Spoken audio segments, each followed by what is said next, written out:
several out this morning, looks like, on travel. But well, I apologize. I don't have any extra books. I just gave my last one to Larry this morning. So, Cotton, I'll get you one too. Okay. Okay.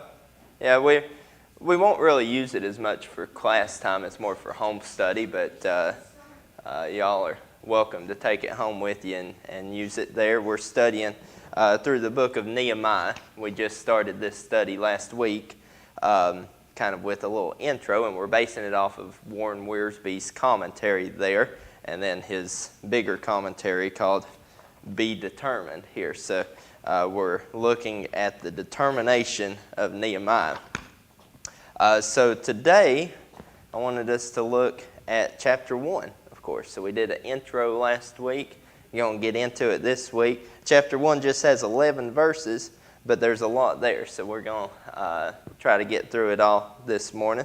Let me go ahead and read the entire chapter here. Nehemiah chapter 1.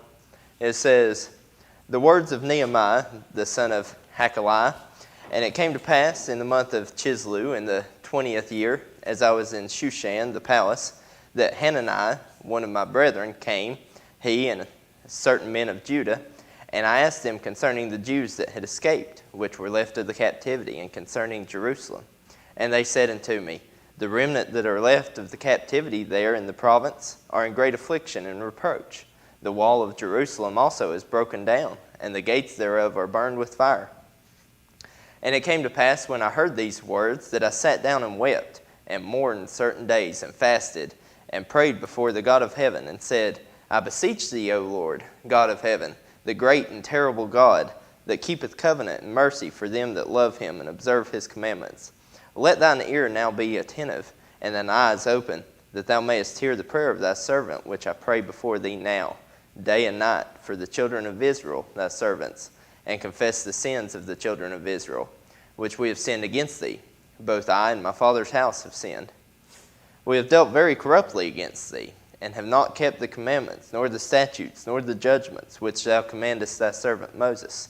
Remember, I beseech thee, that the word that thou commandest thy servant Moses, saying, If ye transgress, I will scatter you abroad among the nations.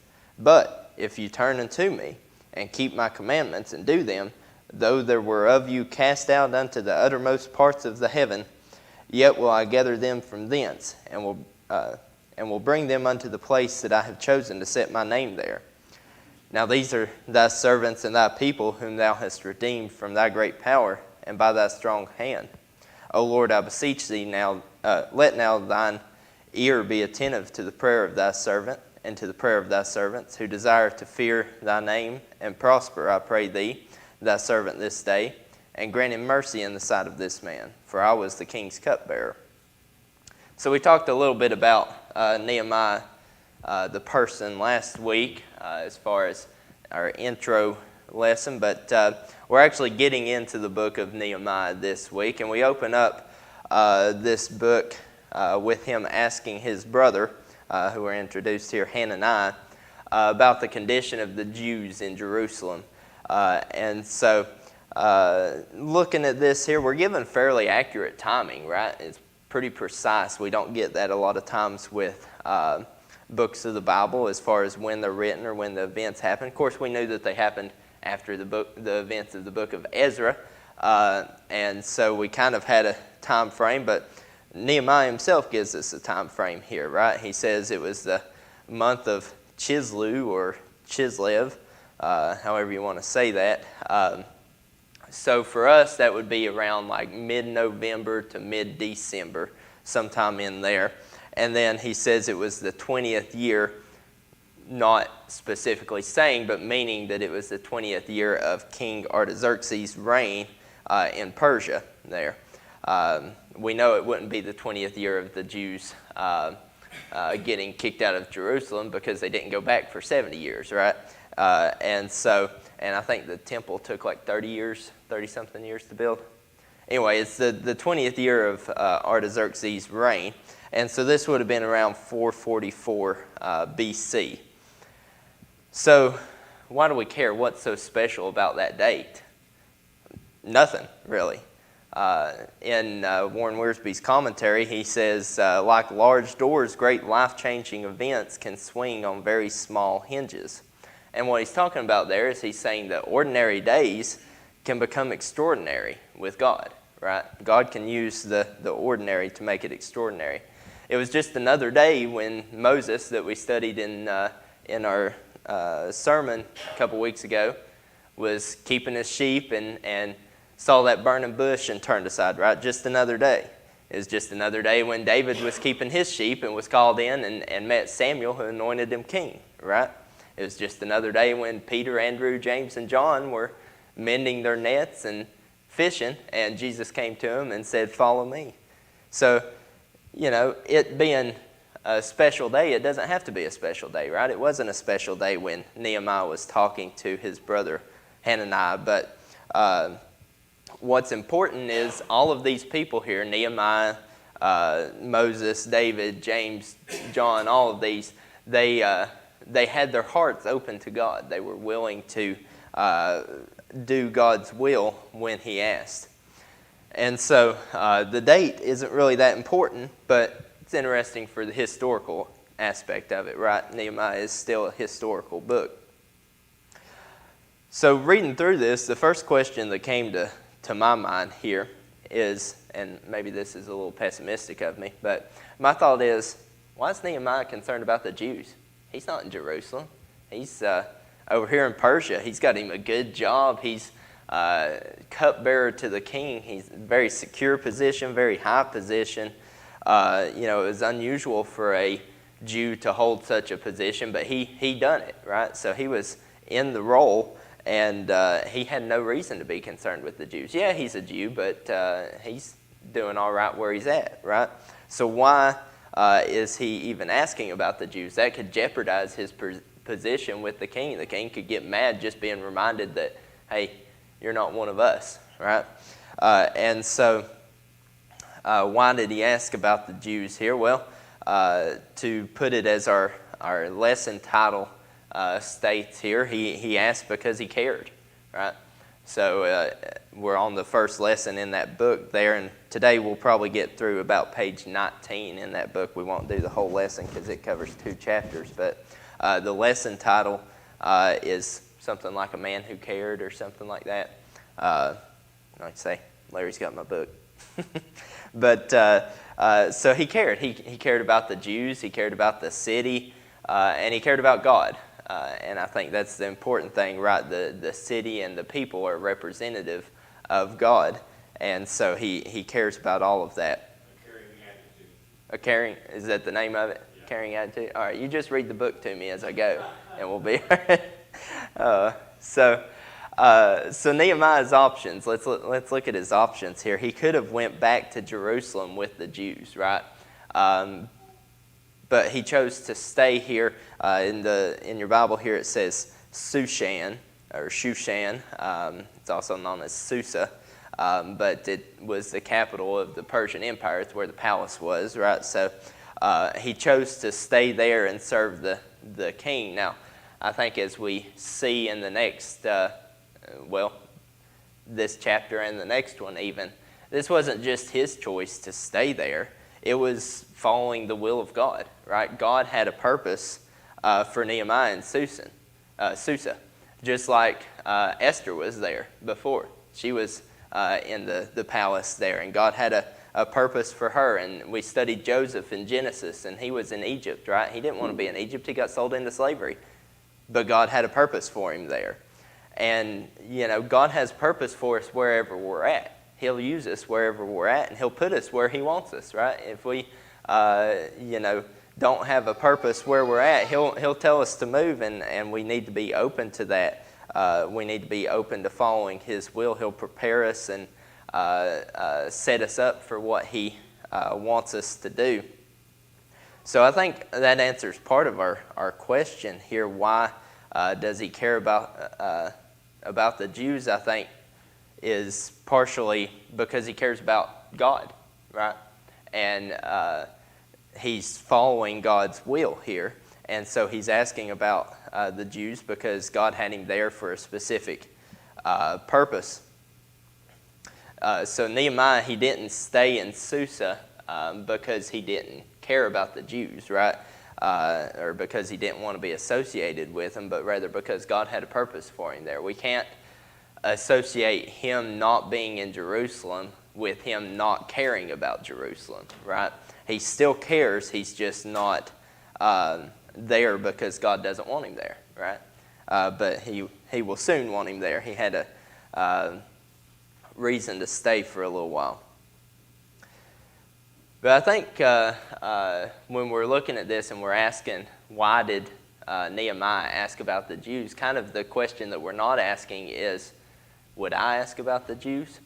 And a lot of us, I think the answer is going to be no. And there's many reasons for that. One of them, I think, is because if you ask and they're in need, right, you kind of feel an obligation to do something, right? And many of us, that's a scary thought, you know. We don't want to have that obligation. And so we subscribe to sayings like ignorance is bliss, or what you don't know can't hurt you, or something like that, you know. But is that really true? I mean, no. Maybe sometimes in the world, but when dealing with God, I mean, God knows what we're capable of, and He knows what to expect. And if we're not living up to our potential, we're not pleasing Him. And, it made me think of one of the parable lessons we just finished studying about the talents. Y'all remember that one? Each person's given a certain number of talents, and they were expected to do something with them, right? Not just hold on to them. But, it makes it even worse because Nehemiah cared about the Jews, right? And when you care about somebody, you've got kind of a double obligation there. But Nehemiah wasn't afraid of that. He didn't want to remain ignorant of their condition, regardless of what the condition was. So I think through his asking about the Jews, we can see kind of a glimpse into his heart here. He cared about the Jews enough to ask about them, which is, it seems like a very small step, but it's a lot more than a lot of people do, right? So he's asked his brother about the Jews here. And so what did he learn? This is going to be in verse 3 there when he learns some things. And I think this can be summarized in 3 words here that we see in verse 3. Remnant, reproach, and ruin. We've got our 3 R words here. So talking about the Jews here, they were a great nation at one point, right? We looked last week at the end of 2 Chronicles at kind of the demise of the Jewish people, right? They turned away from God, and their leaders turned away from God. And so God allowed the Babylonians to come in and take over and hold them captive for 70 years here. And so now they've been allowed to return. But remember, the city was destroyed. Many of the people were killed. So it's not this great nation anymore. It's a remnant, right? So that's where we get that remnant that he's talking about. It says the remnant that are left of the captivity there. And so we've got a remnant of what was left. And then we also see the word reproach here. So we know that the people had been under attack by the Babylonians and the surrounding neighbors. But reproach has kind of a different connotation, right? It's not just an attack. A reproach is almost a mocking attack, right? It's more personal, you know? And so I think this plays a big role in Nehemiah's thought process here, right? Because he's not saying just, hey, the Jews are under attack. He's saying, hey, God's under attack right here. These people are attacking God's people, and through that they're attacking God. And so then we see that they've told him that Jerusalem is in ruins. It's broken down and the gates are burned with fire. So this was something that kind of might seem like, well, Nehemiah probably already knew this, right? It's been in ruins for 70 years since before he was around. And so he probably knew that it was destroyed. But maybe Nehemiah's a little more hopeful, and he was thinking, hey, when Ezra and Zerubbabel went back, they restored the city. It's all good now. It's all restored to its previous glory, but we know that that's not the case. It's still missing some walls in particular here. And so we're going to see what Nehemiah does about that. Well, let's start looking at what he does here. So he's asked his brother about the news. He's got the news of Jerusalem. And then in verse 4 here, we start to see some action, right? We see here in the second paragraph of Nehemiah here another aspect of his caring character, I believe.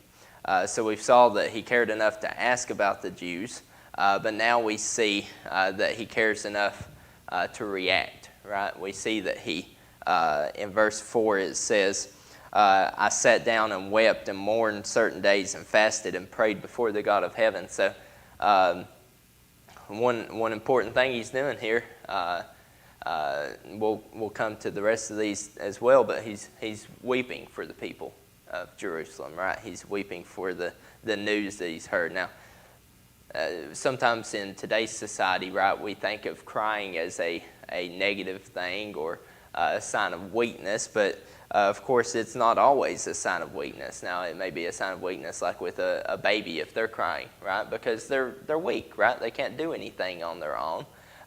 They need help, and so when they don't get that help, they cry, right? When they're hungry and they're not able to feed themselves, they cry, right? So it's a sign of weakness in that case, but I definitely don't think it's a sign of weakness here in Nehemiah's case. I think it's a sign of his caring and a sign of his compassion for the people of Jerusalem. I think what causes a person to cry could be a sign of their character as well, right? So Nehemiah here, he's crying over something major. He's crying over the destruction of his homeland and his people, right? Some people will cry over trivial things like spilled milk, right? Or something like that. There's a good crying that's appropriate, and then there's a weakness crying, we might say. But so he's crying out of a sense of burden, a sense of purpose here, and we've got to be careful here not to say that he was trying to avoid the burden. We've got a picture of Jesus in the New Testament crying in the garden, and he was saying for God to let that cup pass from him, right? But he wasn't trying to get out of what he was doing. He was trying to see if there was another way, right? And so Nehemiah here, I don't think he's crying, trying to say, man, I really feel burdened to go to Jerusalem, but I really don't want to go. I don't think that's why he's crying. He's not crying because he's going to have to go somewhere and do something. He's crying for because he's burdened, right? Because he's going and he's caring for the people, and we've got to make that distinction because we don't want to give up what God has planned for us, right?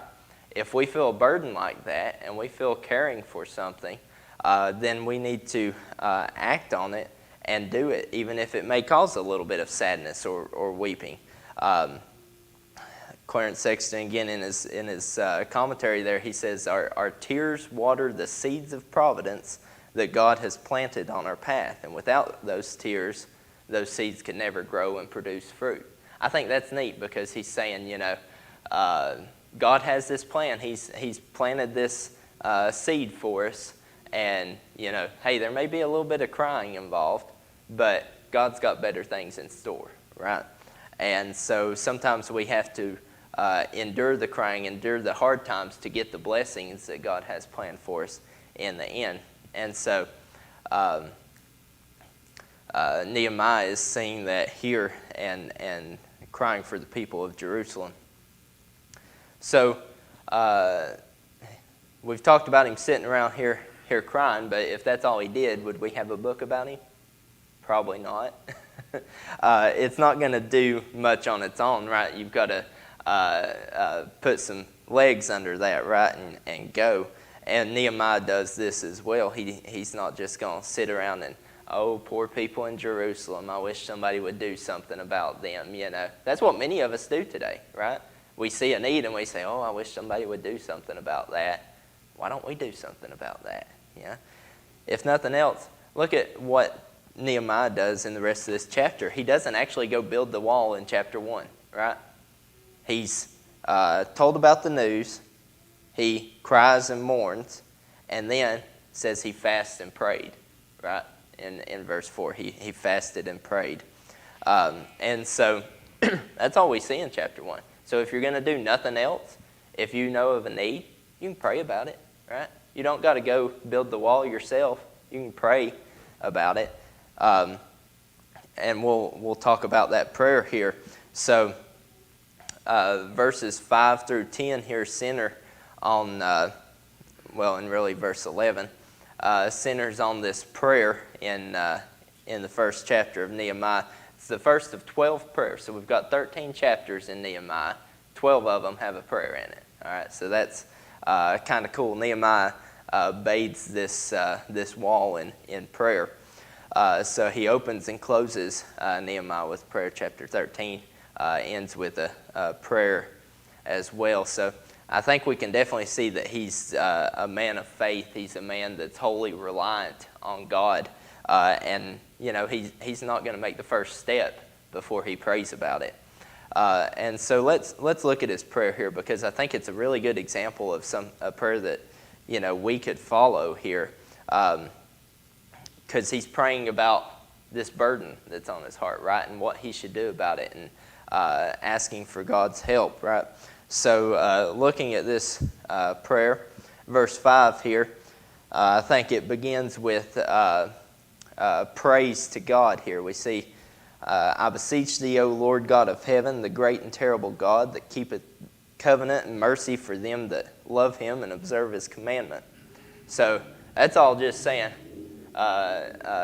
titles for God or praises to God here. The first one that he uses here, the God of heaven, that's the name for God that was used when the people were told that they could go back to Jerusalem.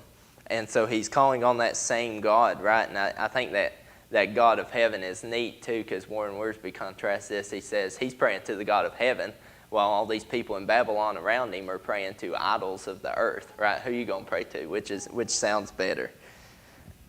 He also calls him here the great and terrible God. Now, I don't know about you, but it kind of bothered me a little bit on first reading, terrible God.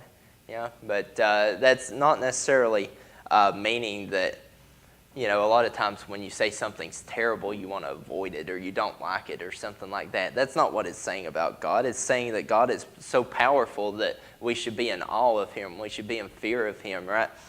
So it's a respect thing for God to call him the great and terrible God. I think some translations also say the great and awesome God. But anyway, it's not a bad thing there, what he's saying about God. So in this first verse here, he's beginning the prayer with praise, right? And this is really how Jesus taught us to pray, right? Our Father which art in heaven, hallowed be thy name, right? So we're praising God when we say that. And, I've heard a lot of preachers before, or people in the church, say you should talk to God like you're talking to a friend, right? I'll agree to that to a point. You should talk to God as much as you talk to a friend, but you should have more respect for God. You should definitely have a lot of respect for God, and you should talk to him as he is, right? As the great and terrible God he is, right? That wording there, the great and terrible God, I'm getting hung up on it, but he's not just the great God. He's a God that demands our respect, that we should fear and humble ourselves before, right? And so it's not, I shouldn't, pray, oh, hey, God, what you doing today? Like I'd talk to a friend, but I should talk to God regularly as I would talk to a friend. So he's said these names for God, but then he also, in verse 5 there we read, he says that keepeth covenant and mercy for them that love him and observe his commandments. So what's he doing there? He's recognizing that God is a God who keeps his word, keeps his promises. And so this is very important, right? Because God made promises to the people of Israel for a long time that he's not going to destroy them, that he's not going to leave them, right? And it sure kind of looks that way right now, so we've got to rely on those promises. In Nehemiah's day here, it sure looked like God had left them, but he's relying on those promises that he's going to build up the people. And so he reminds God of those promises even. Not that God's forgot them, but he's telling God, I did hear a pastor one time say that God likes to hear himself talk, right? So if you say God's words back to him, he likes that, right? So that's what Nehemiah's doing here in verses 8 and 9. He tells God the promises that he had gave to the people of Israel here, right? Verse 8, it says, "Remember, I beseech thee, the word that thou commandest thy servant Moses, saying, if ye transgress, I will scatter you abroad among the nations." That one's already happened, right? That happened the end of 2 Chronicles, or really through 2 Chronicles there. But the end of 2 Chronicles, they were taken over by the Babylonians because they turned from God. But, verse 9, "If ye turn unto me and keep my commandments and do them, though there were of you cast out of unto the uttermost parts of the heaven, yet will I gather them from thence, and will bring them unto the place that I have chosen to set my name there." So, again, Nehemiah is reminding God of the promises. He's saying, hey, you kept this one promise that you made. It's already happened. You've already fulfilled that promise. Yeah, we turned from you. We did wrong, and you punished us for it. Now keep this other commandment. We're going to turn back to you. Ezra and Zerubbabel, they've already went back. They've started the work. They've got the people turning back to you. I'm going to go finish it. And if we turn back to you, strengthen us, make us a nation again here. And so he's reminding God of the promises. So, kind of skipped a couple verses there, but in verses 6 and 7 here, what's he doing? He's confessing the sins of the people to God, right?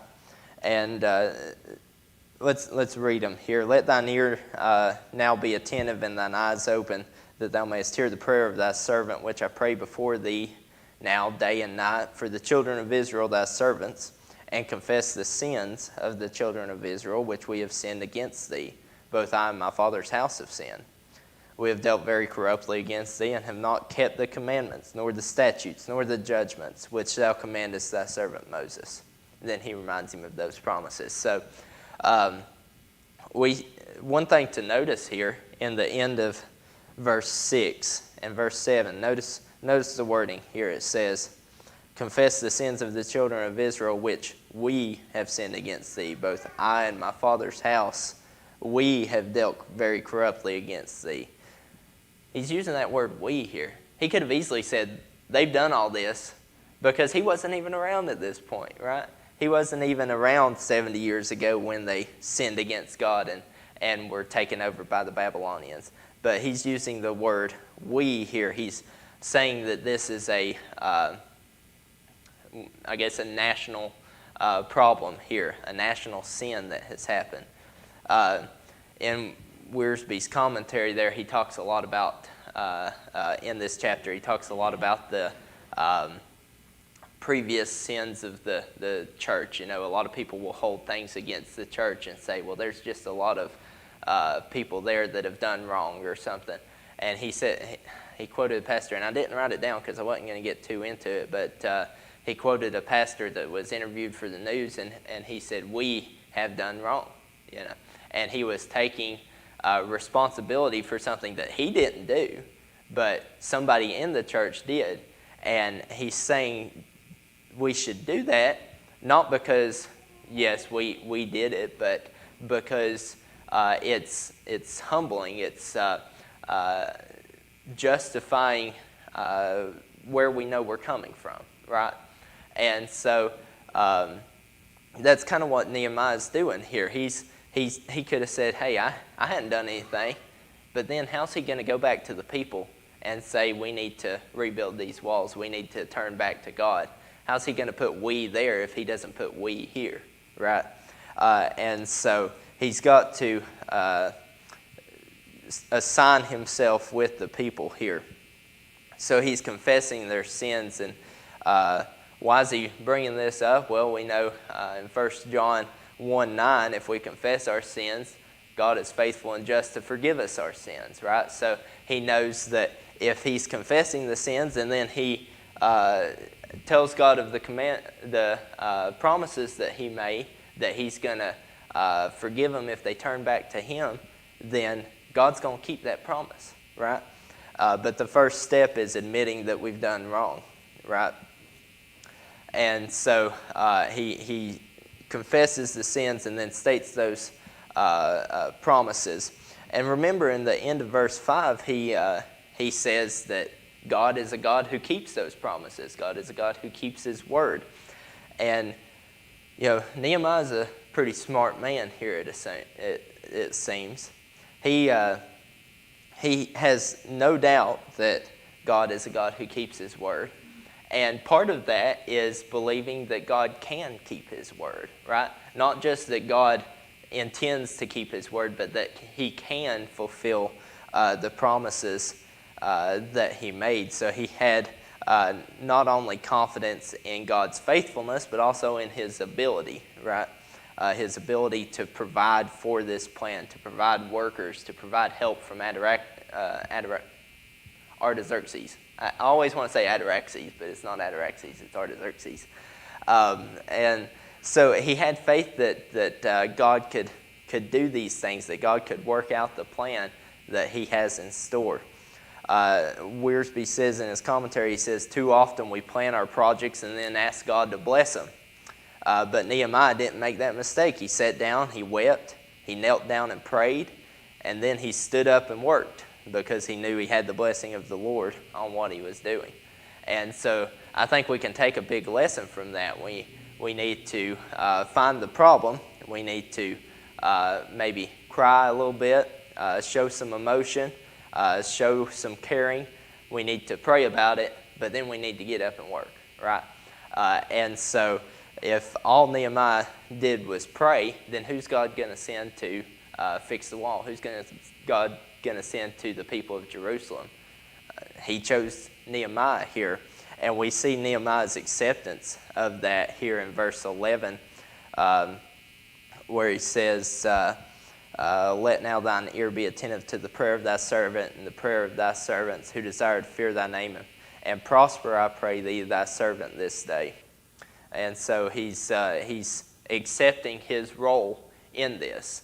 And now there's a saying there that says prayer is not getting man's will done in heaven, but getting God's will done on earth.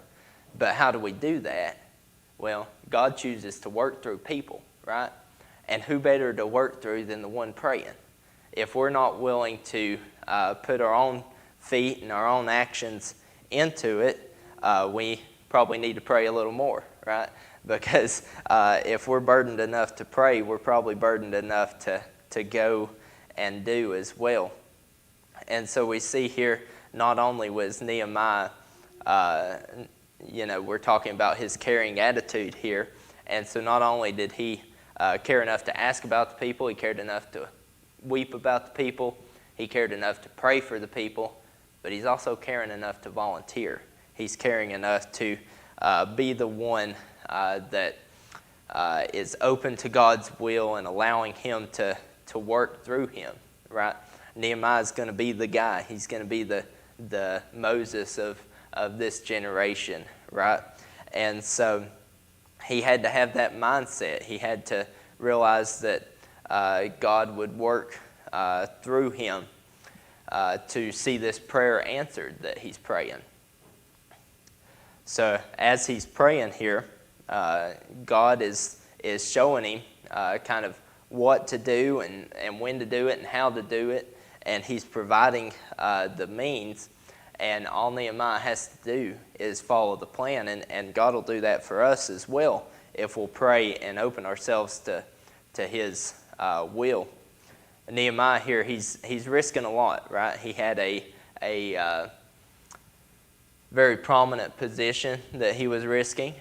He's going to have to go to the king and ask for help. Them kings are a little testy sometimes, right? So he's risking his life. He's risking his reputation. He's risking his reputation not only with the people in Susa, but with the people in Jerusalem as well, because he's going to have to go there as an outsider, basically, as somebody coming and saying, hey, I served that king of Persia that, kept us in captivity.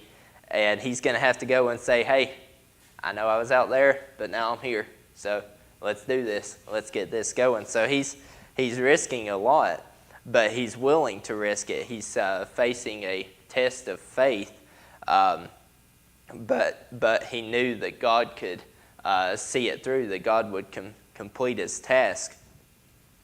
And, of course, as we see through Nehemiah here, I'm going to give you a spoiler here. I'm going to tell you the end. He accomplishes the task, right? Because God was with him. God was helping him. And, it all started with Nehemiah here and his caring attitude here, right? Warren Wiersbe says, God's still looking for people who care, people like Nehemiah who cared enough to ask for the facts, weep over the needs, pray for God's help, and then volunteer to get the job done. So I'm hoping through this study of Nehemiah that we can get that attitude for ourselves, right? That we can have the attitude that we care enough to take action, that we care enough to pray about something and have this determination of Nehemiah to keep it going. So that is pretty much our lesson on chapter 1 there. Anybody have any comments or questions? I think we kind of followed along with that study book you got, so you can answer the questions in there. It's kind of summarizing what we talked about today, I think, for the most part. So I'm not going to do like middle school and ask you, what did Nehemiah learn from his asking the questions, right? But certainly, if you want to discuss any of those, we're welcome to. But anybody got any comments or questions? All right. Well, we will go ahead and close.